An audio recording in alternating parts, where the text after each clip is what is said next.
Narendra Modi cabinet બુધવારે ઘણા મોટા નિર્ણયો લીધા છે. આમાં ઉત્તરાખંડને એક મોટી ભેટ આપવામાં આવી છે. તો વડાપ્રધાન નરેન્દ્ર મોદીના નેતૃત્વમાં કેન્દ્રીય મંત્રીમંડળે કેદારનાથ રોપવે પ્રોજેક્ટને મંજૂરી આપી છે. આ રોપવે પ્રોજેક્ટ પર આશરે 4,081 કરોડ રૂપિયાનો ખર્ચ થશે. તો કેન્દ્રીય સૂચના પ્રસારણ મંત્રી અશ્વિની વૈષ્ણવે આ મામલે માહિતી આપી હતી. તો મળતી માહિતી મુજબ કેન્દ્રીય મંત્રીમંડળે રાષ્ટ્રીય રોપવે વિકાસ કાર્યક્રમની પર્વતમાલા પરિયોજના હેઠળ ઉત્તરાખંડમાં સોનપ્રયાગથી કેદારનાથ સુધી 12.9 કિલોમીટર લાંબી રોપવે પરિયોજનાને મંજૂરી આપી છે.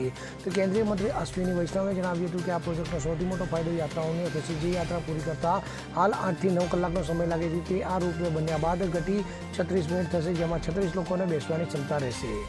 Bureau report CN24 news. હવે જુઓ દેશ દુનિયાની તમામ ખબરો તમારી આંગળીના ટેરવે. ઉઠાવો મોબાઈલ અને Google Play Store પરથી ડાઉનલોડ કરો અમારી CN24 ન્યૂઝ મોબાઈલ એપ.